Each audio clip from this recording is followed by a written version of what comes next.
Insight का आज lesson 5 में स्वागत है। आज हम ये जानेंगे जो हमारा परफॉर्मेंस रेशियो क्या है, ओपीआर क्या है, सीयू क्या है और जनरेशन एनालिसिस किस तरह से किया जाता है। और मैं डिटेल में ही जनरेशन एनालिसिस के बारे में भी नहीं बताऊंगा, बस सिंपल कुछ स्टेप बताऊंगा। डिटेल एनालिसिस जो है तो वो थोड़ा सा प्रोग्राम लंबा रह सकता है, उसका बारे में बताऊंगा बात। अभी जनरल से हम सोलर में मॉनिटरिंग किया जाता है कि जो हमारा जनरेशन तो निकल जाता है, बट हमारा जनरेशन कितना परसेंटेज है वो जानने के लिए हम क्यूमुलेटिव फैक्टर का यूज करते हैं, जिसको सीयू का नाम पे आप जाने जाते हो। सीयू जैसे मेरा इस स्लाइड में आप देख सकते हो, ये 900 मेगावाट आवर का जो एक्चुअल जनरेशन हुआ है। फॉर एग्जांपल के लिए हमारा प्लांट 150 मेगावाट का है, ये एसी है, और 24 आवर के हिसाब से हमारा कैलकुलेट किया जाता है और उसका पर मल्टीप्लाई 100 लगाया जाता है। जैसे हमारा एक्चुअल जनरेशन है, सीयू का फॉर्मूला पहले जान लीजिए। Actual generation divided by plant AC capacity multiply 24 hour, क्योंकि एक दिन में 24 आवर होता है, इसलिए 24 आवर में इसको मल्टीप्लाई किया जाता है। और इस सब का ओवरऑल होने के बाद मल्टीप्लाई 100, ये सीयू का फॉर्मूला होता है। ये आपको इंटरव्यू में क्वेश्चन पूछेंगे। सीयू का फॉर्मूला क्या होता है? Generation divided by AC capacity multiply 24 hour multiply 100, इसको बोलते हैं सीयू का। और पीआर का फॉर्मूला क्या होता है? जनरल से मोमेंटम में यही पीआर यूज करते हैं। और मैं आपको एक और फॉर्मूला भी बताऊंगा पीआर का फॉर्मूला, आप जैसे भी कैलकुलेट करोगे निकलेगा वैसे ही। जैसे हमारा पीआर का फॉर्मूला में होता है, मोमेंटम में क्या यूज करते हैं? एक्चुअल एनर्जी जनरेटेड केडब्ल्यूएच में होता है, जो आप में एमडब्ल्यूएच में कर सकते हो। लेकिन एक चीज है, जो केडब्ल्यूएच होता है तो उसको अगर डिवाइड 1000 में कर दोगे, ओके, वो हो जाएगा एमडब्ल्यूएच। ओके, जैसे ये मैं एग्जांपल देखता हूँ, ये देखो 150 मेगावाट पीक है, तो किलोवाट में करने के लिए क्या किया? मल्टीप्लाई 1000 कर दिया, ठीक। तो ये किलोवाट पीक में हो गया। इसको मेगावाट पीक में करने के लिए डिवाइडेड बाय 1000 कर दोगे तो 150 हो जाएगा। ये जानना जरूरी है, ओके, और कुछ नहीं है इसमें। पीआर का फॉर्मूला क्या होता है? एक्चुअल एनर्जी जनरेटेड, कितना एक्चुअल जनरेटेड हुआ energy, divided by installed DC capacity, general से लिया जाता है इसको, मल्टीप्लाई प्लान ऑफ बारी, जो पीयू है, ई रेडिएशन लिया जाता है केडब्ल्यूएच पर मीटर स्क्वायर में, मल्टीप्लाई 100। ये पीआर का फॉर्मूला इंटरव्यू में यूज होता है। पीआर का फॉर्मूला दोबारा बता देता हूँ। Actual energy generated divided by installed DC capacity multiply by E radiation, okay, multiply by 100। यही है आपका पीआर का फॉर्मूला। या फिर आप इस तरह से निकाल सकते हो, फाइनल यील्ड से डिवाइडेड बाय रेफरेंस यील्ड करके निकाल सकते हो। रेफरेंस यील्ड क्या होता है? जैसे रेडिएशन हो गया रेफरेंस यील्ड। और फाइनल यील्ड क्या होता है? फाइनल यील्ड ये होता है कि आपका जो जनरल क्या रहता है, आपका जो ये रहता है ना, जितना जनरेशन हुआ, लेट एग्जांपल आपका जनरेशन हुआ 900, ओके, डिवाइडेड बाय आपका प्लांट का डीसी कैपेसिटी कितना है? 150 megawatt peak, okay, megawatt peak. ये मान लो आपका जनरेशन हुआ megawatt hour, 900 megawatt by divided by 900 megawatt hour divided by 150 megawatt peak.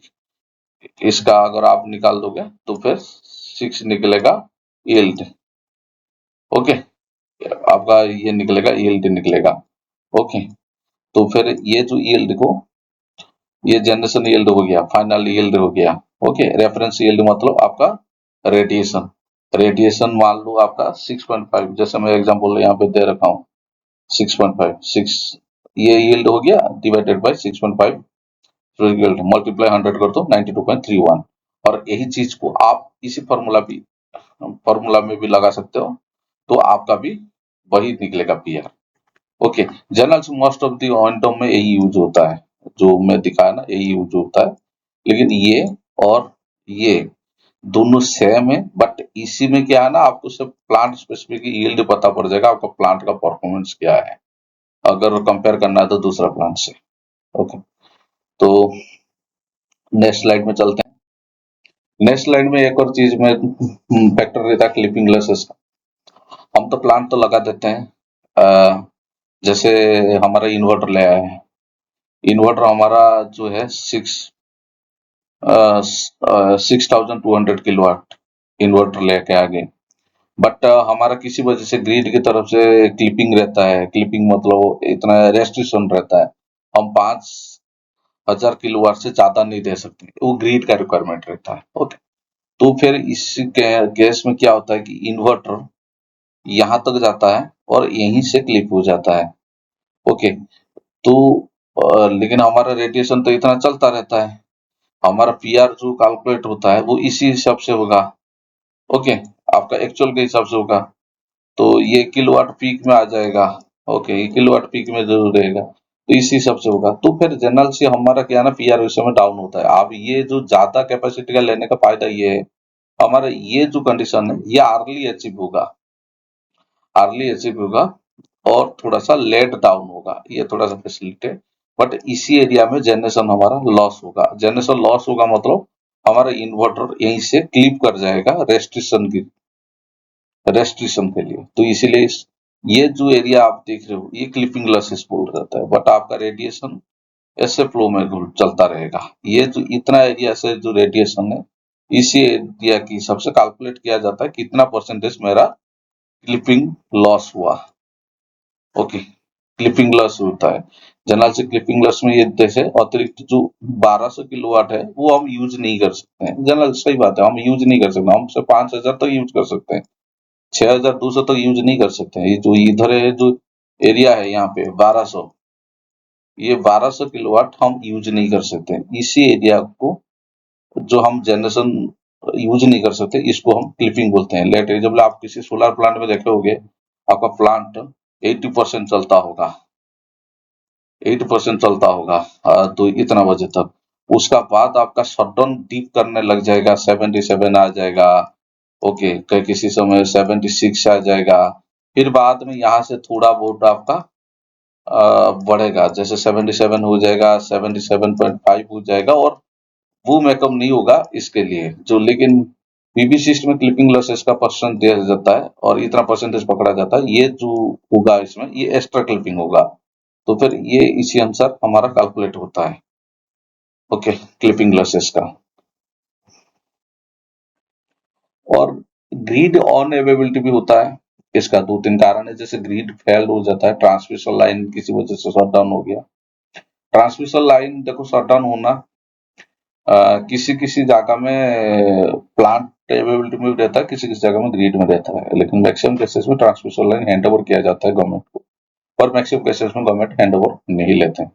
और ग्रिड फ्रीक्वेंसी मिसमैच हो गया, उसके वजह से ग्रिड अनस्टेबल भी हो सकता है।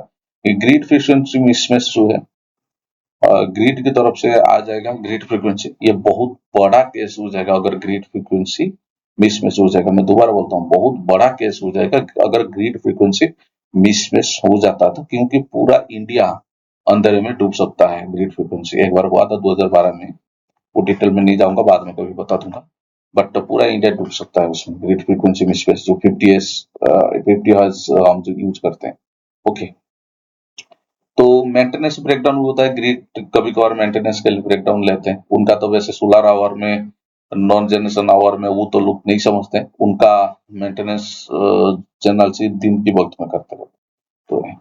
तो आपका जो डेली चेकलिस्ट होता है, डेली चेक पॉइंट होता है, या फिर डीजीआर जो आप बनाते हो, डीजीआर में आपका क्या क्या डालोगे? डीजीआर में आपका डेली जनरेशन रिपोर्ट डालोगे, पीआर तो कैलकुलेट जैसे बताया, पीआरबी, सीयू, रेडिएशन क्या होता है, मॉड्यूल टेम्परेचर, ये बिना रेडिएशन से तो पीआर निकाल नहीं सकते हो, inverter availability, grid availability, clipping losses, और एक्टिव अलार्म। अलार्म भी डीजीआर में डालना जरूरी है, या फिर कहीं पे नोट करके रखना जरूरी है, इन्वर्टर में किसी दिन क्या अलार्म आया, या ट्रांसफार्मर पे कुछ अलार्म आया क्या, बुकच अलार्म, कुछ भी अलार्म हो, ऐसे डिफरेंशियल पैनल वगैरह में कुछ रिले अलार्म आया क्या, रिले में कुछ इंडिकेशन शो कर रहा है क्या, तो फिर ये सब नोट करके रखना जरूरी है। इसी अनुसार आपका पास अगर नॉलेज ना हो, आप आपका सीनियर से साथ बात कर सकते हैं या फिर जो जानकारी उनसे साथ बात कर सकते हैं।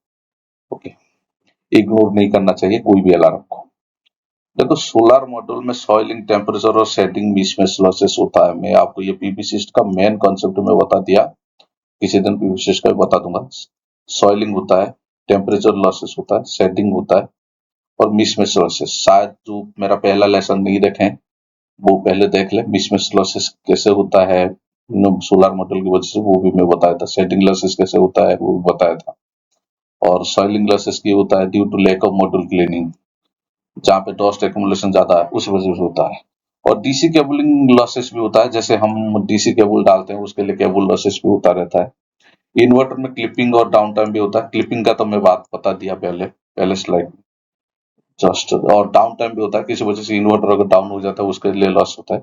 एसी केबलिंग लॉसेस होता है, जैसे इन्वर्टर एसी निकालता है उसका बाद एसटी पैनल जाता है, स्टाफ स्टेप सॉरी इन्वर्टर जो एसी निकालता है उसका बाद ट्रांसफार्मर जाता है, ट्रांसफार्मर स्टेप को करता है, एसटी पैनल जाता है।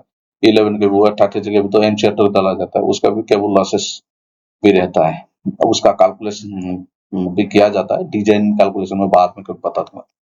और ट्रांसफार्मर में क्या कॉपर लॉसेस, कोर लॉसेस भी होता है। ट्रांसफार्मर में कॉपर लॉसेस और कोर लॉसेस भी होता है, वो क्या होता है वो बता दूंगा आपको। ग्रिड कनेक्शन ऑनेबिलिटी, अगर ग्रिड अगर नहीं रहेगा तो फिर भी तो पूरा ही लॉसेस है। अगर ग्रिड नहीं रहेगा तो ग्रिड मतलब ये ग्रिड से सिंक्रोनाइज करता है, फिर आता है। जो लेसन 4 नहीं देखा है, लेसन 3 नहीं देखा है तो जाके देख ले, उसको समझ में आ जाएगा। ओके, अगर ग्रिड नहीं है तो फिर आपका सारे इन्वर्टर बंद, आउटपुट बंद हो जाएगा। इस ये है आपका, बस यही है। आपको कैसा लगा ये सेक्शन कमेंट करके जरूर बताइएगा। और उस चैनल को लाइक सब्सक्राइब कर दीजिएगा। जैसे मैं जैसे और टॉपिक लेके आऊंगा आप लोग का पास जल्दी पहुंचूंगा। लेकिन अभी आपको टॉपिक में हालांकि मजा नहीं आ रहा होगा, लेकिन आने वाला समय में मैं बहुत अच्छा अच्छा टॉपिक लेके आऊंगा। आप बहुत बड़े बड़े इंटरव्यू भी क्रैक कर सकते हो। ये नॉट ओनली मैं ये बताता हूँ मेरे पास ज्यादा ज्ञान है, मेरे पास कोई ज्ञान नहीं है, सब इसीलिए मैं बताता हूँ क्योंकि मेरा भी रिवीजन हो जा रहा है। ओके, तब तक के लिए फिर मिलते हैं अगला लेसन। जय हिंद, जय भारत।